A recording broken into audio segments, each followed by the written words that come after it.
Hi friends, നമസ്കാരം. Welcome to cook with ലൗല സതീഷ്. ഇന്ന് പ്രഷർ കുക്കറിൻ്റെ സേഫ്റ്റിയെക്കുറിച്ച് ഞാൻ ചിലത് പറയുവാൻ ആഗ്രഹിക്കുന്നു. നമ്മൾ പ്രഷർ കുക്കറിൽ പാചകം ചെയ്യുമ്പോൾ ഏറ്റവും ശ്രദ്ധിക്കേണ്ട ചില കാര്യങ്ങളുണ്ട്. ഈ അടപ്പ് നല്ലപോലെ ക്ലീൻ ചെയ്യണം. എപ്പോഴും വളരെ ക്ലീനായി മാത്രമേ ഇരിക്കാവൂ. പുറമേ ഉള്ള ക്ലീനിങ് അല്ല. ഈ പ്രഷർ ട്യൂബും പ്രഷർ വാൽവ്, സേഫ്റ്റി വാൾവ്സ്, ഇത് നല്ലപോലെ ദിവസവും ക്ലീൻ ചെയ്യണം. ഇതിൽ ചെറിയ സുഷിരങ്ങളുണ്ട്.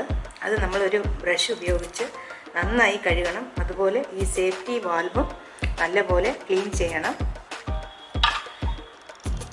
ഇത് ക്ലീൻ ചെയ്യാൻ നമുക്ക് ചില മെത്തേഡ്സ് ഉണ്ട്. പൈപ്പിൻ്റെ ചുവട്ടിൽ കാണിച്ച് വെള്ളം തുറന്നു വിടുമ്പോൾ ഇതുവഴി നന്നായിട്ട് സുഖമായി വെള്ളം വരുന്നുണ്ടോ എന്നുള്ളത് നമുക്ക് ചെക്ക് ചെയ്യാം. അതുപോലെ ഒരു സൂചി ഉപയോഗിച്ച് ഇതിൻ്റെ ഉൾഭാഗത്തിലൂടെ കടത്തി നല്ലപോലെ അതിൻ്റെ ഡസ്റ്റൊക്കെ അടഞ്ഞിട്ടുണ്ടെങ്കിൽ നന്നായി ക്ലീൻ ചെയ്യണം. ഇങ്ങനെ ചില കാര്യങ്ങൾ ശ്രദ്ധിച്ചു കഴിഞ്ഞാൽ നമുക്ക് പ്രഷർ കുക്കർ നിന്ന് ഉണ്ടാകുന്ന അപകടങ്ങൾ ഒഴിവാക്കാൻ പറ്റും. അപ്പോൾ നമ്മൾ ഈയിടെ ഒരുപാട് സോഷ്യൽ മീഡിയയിലൊക്കെ ഒരുപാട് കേട്ടു, പ്രഷർ കുക്കർ പൊട്ടിത്തെറിച്ചു എന്നൊക്കെ. അങ്ങനെയുള്ള അപകടങ്ങൾ ഉണ്ടാകുന്നത് ഈ തരത്തിലാണ്. ഈ ട്യൂബ് അടയുമ്പോഴാണ്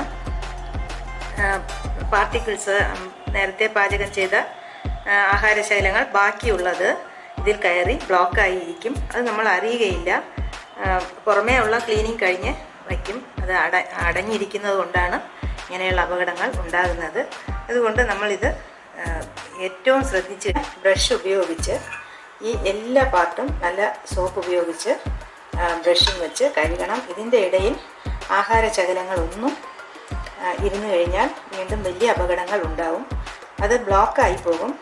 നമുക്ക് ഈ ആവി വെളിയിലേക്ക് വരാതെ ഈ എന്തെങ്കിലും കയറി അടഞ്ഞാലാണ് നമുക്ക് അപകടങ്ങൾ ഉണ്ടാകുന്നത്. അതുകൊണ്ട് എപ്പോഴും കുക്കറിൻ്റെ ഈ പാർട്ട്, ഇതും ഇവിടെയും നല്ല ക്ലീനായി നമ്മൾ വൃത്തിയാക്കണം. അതിന് സോപ്പും ഈ ബ്രഷും ഉപയോഗിച്ച് ഇങ്ങനെ നന്നായി വൃത്തിയാക്കാം. അതിനുശേഷം നമ്മൾ ചെയ്യേണ്ടത്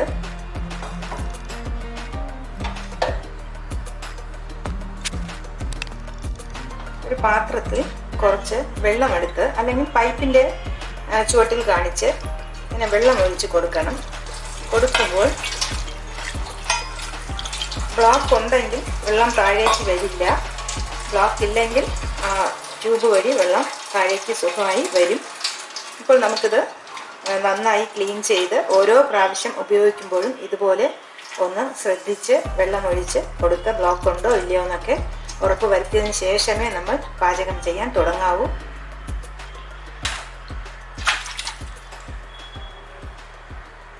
അതുപോലെ വൃത്തിയാക്കാൻ ഇതുപോലെ ഒരു സൂചി ഉപയോഗിച്ച് നമുക്ക് ഇത് വൃത്തിയാക്കാം.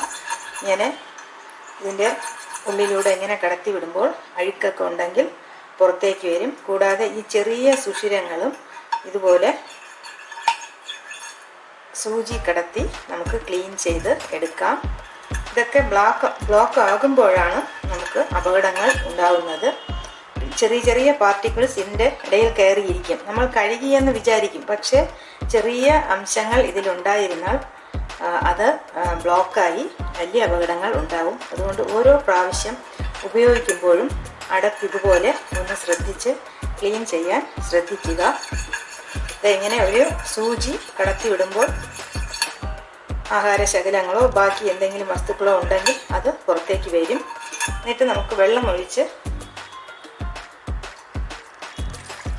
അല്ലെങ്കിൽ പൈപ്പിൻ്റെ ചുവട്ടിൽ കാണിച്ച് ഇതുപോലെ ക്ലീൻ ചെയ്യണം. അപ്പോൾ വെള്ളം നല്ല സുഖമായി താഴേക്ക് വരും.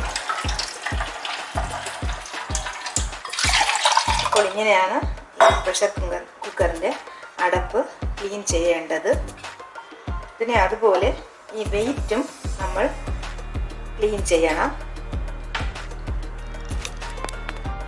വെയിറ്റ് ഇതുപോലെ ഇളക്കിയെടുക്കണം. ഇളക്കിയെടുത്തതിന് ശേഷം സൂചി ഉപയോഗിച്ച് ഇവിടെ നമുക്ക് ക്ലീൻ ചെയ്യാം. ഓരോ സുഷിരങ്ങളിലും അഴുക്കടഞ്ഞിട്ടുണ്ടോ എന്ന് ശ്രദ്ധിച്ച് ക്ലീൻ ചെയ്യാം. അതിനുശേഷം വെള്ളം ഇങ്ങനെ ഒഴിച്ചു കൊടുക്കണം. വെള്ളം ഒഴിക്കുമ്പോൾ അതിൻ്റെ സൈഡിലുള്ള ദ്വാരത്തിലൂടെ വെള്ളം സുഖമായി പുറത്തേക്ക് വരും. അപ്പോൾ നമ്മളിത് ഓരോ പ്രാവശ്യവും ഇങ്ങനെ ചെക്ക് ചെയ്യണം.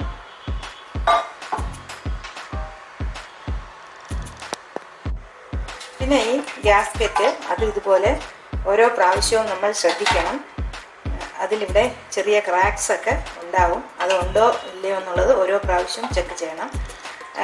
ഒരുപാട് കാലം ഇത് കേടുകൂടാതെ ഇരിക്കണമെങ്കിൽ ഒരു ടിപ്പുണ്ട്. ഓരോ പ്രാവശ്യം ഉപയോഗം കഴിയുമ്പോഴും തണുത്ത വെള്ളത്തിൽ കുറേ സമയം ഇട്ട് വയ്ക്കുക. അങ്ങനെയാണെങ്കിൽ ഇതിൻ്റെ ലൈഫ് നമുക്ക് കൂട്ടാൻ പറ്റും. ഇത് ഇടുന്നതിന് മുമ്പും ഈ ഭാഗമൊക്കെ നന്നായി കഴുകി വൃത്തിയാക്കി ഒരു ചെറിയ ആഹാരശകലമോ അഴുക്കോ ഒന്നും ഇരിക്കാൻ പാടില്ല. ഇങ്ങനെ നന്നായി വെച്ചതിന് ശേഷം മാത്രമേ ഉപയോഗിക്കാവൂ. പിന്നെ പ്രഷർ കുക്കറിൽ നമ്മൾ എന്ത് സാധനം പാകം ചെയ്താലും അര ഭാഗത്തിന് താഴെയേ വെള്ളം ഇരിക്കാൻ പാടുള്ളൂ, ആ സാധനം ഇരിക്കാൻ പാടുള്ളൂ. ഇപ്പോൾ അരിയാണ് എടുക്കുന്നതെങ്കിൽ ചെറിയ ചെറിയ പൊടികളോ ഒന്നും ഇല്ല എന്നുള്ളത് നമ്മൾ ഉറപ്പ് വരുത്തണം. കഴുകി കുറച്ച് സമയം കഴിയുമ്പോൾ നമുക്ക് എന്തെങ്കിലും ഉണ്ടെങ്കിൽ മുകളിൽ വരും. അത് ഇല്ല എന്ന് ഉറപ്പ് വരുത്തിയതിന് ശേഷം മാത്രമേ നമ്മളത് പാചകം ചെയ്യാൻ തുടങ്ങാൻ പാടുള്ളൂ. അതുപോലെ അര ഭാഗത്തിന് താഴെ മാത്രമേ വെള്ളം വരാൻ പാടുള്ളൂ. അതുപോലെ അരിയും ധാന്യങ്ങളുമൊക്കെ പാചകം ചെയ്യുമ്പോൾ കുറച്ച് വലിയ കുക്കർ ഉപയോഗിക്കുക. തീരെ ചെറിയ കുക്കറാണെങ്കിൽ പെട്ടെന്ന് പൊങ്ങി മുകളിൽ വന്ന് ആ ട്യൂബൊക്കെ ബ്ലോക്ക് ആവാൻ സാധ്യതയുണ്ട്. അതുപോലെ കുറച്ച് വലിയ കുക്കർ ഉപയോഗിച്ചാൽ അത്രയ്ക്ക് ഡേഞ്ചർ ഇല്ല.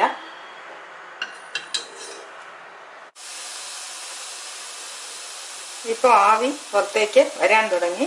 ഇനി നമുക്ക് വെയിറ്റ് വെച്ച് കൊടുക്കാം.